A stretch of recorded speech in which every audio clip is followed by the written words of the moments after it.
So if we take a look at this chart as a review of what we learned in class, you're going to give me, for each of these relationships, either a 0 for neutral, a plus, obviously, for positive relationship, and a minus for negative. So neutralism will be 2 zeros. Neither gets a benefit, neither gets harmed.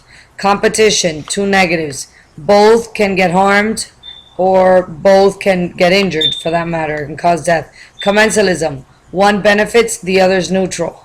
Amensalism, one is negative, so one gets harmed and the other's indifferent. Strange relationship. Always remember that's the strange one.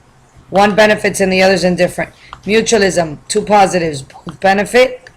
And predation, one is harmed while the other one benefits. And the relationship missing here would be parasitism, where it would be negative and positive, just like predation.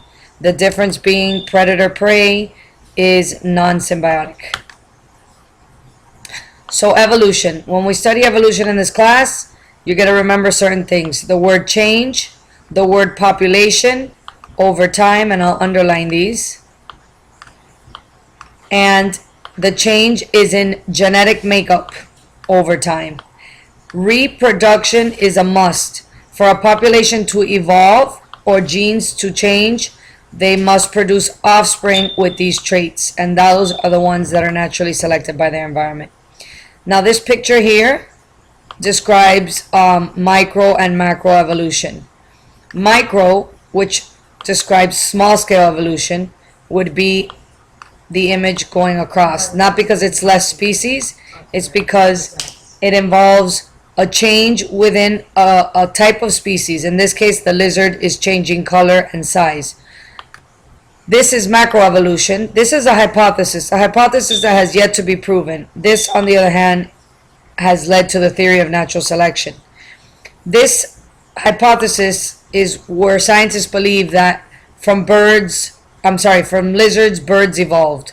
Or if you want to take it even further, from bacteria, we evolved. And again, this is a hypothesis versus a theory. Darwin, who is the father of evolution.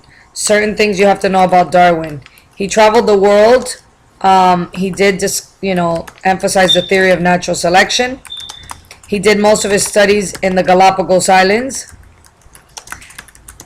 He wrote a book called The Origin of Species, and he studied finches along with a lot of other species, but to the point where they named these finches Darwin's finches.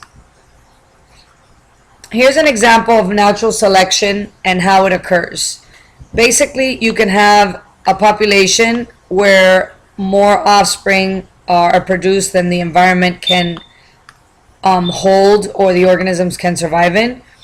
In the environment, there's always going to be limited resources, but since within a population you're going to have variety of organisms.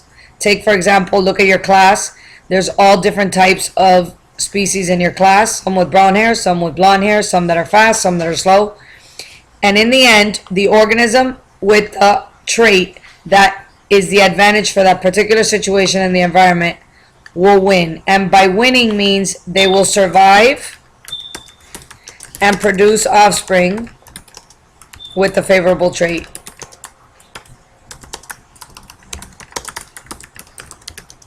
This known as survival of the fittest.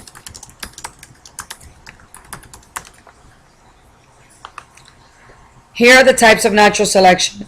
In directional selection, the population will shift in one direction. This is the original population. In ideal scenario, it's a perfect bell-shaped curve, and something happens to the environment that causes the population to shift in one direction. A simple example: short, medium, tall. Obviously, in this case, the tall would survive.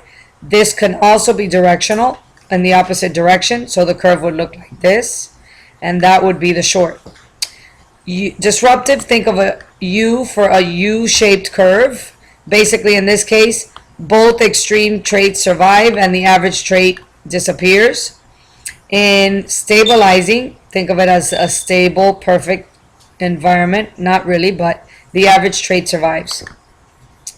Here's a diagram that shows natural selection of dark beetles, and you could have this type of situation and you have to describe what is a possibility that led to this type of natural selection. This is your original population: light colored beetles, average colored beetles, and dark.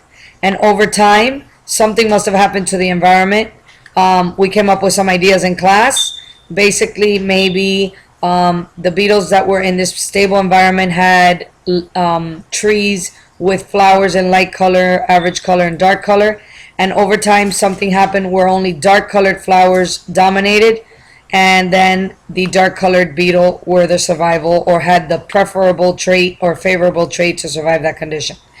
And try to come up with ideas for the other two types of natural selection.